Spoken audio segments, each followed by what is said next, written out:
In this video, we're going to be talking about how to use Notion AI feature. So let's get straight into the video, shall we? So the first thing you want to do is simply go ahead and open your Notion application, open any page in your workspace.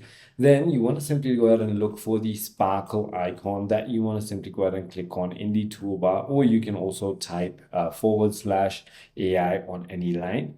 Then all you need to do is simply go ahead and write your prompt or select an action for the menu or from the menu, and simply AI will generate results in seconds. So let me tell you the things you can do with Notion AI. You can write better, you can create content drafts, blog posts, you can summarize long text, meeting notes, or research. You can translate text into multiple languages. You can fix grammar, tone, and clarity. You can also make your content more friendly, formal, casual. You can get ideas, outline topic or solutions in seconds, build outline agendas and workflows, or explain complex topics in simple words.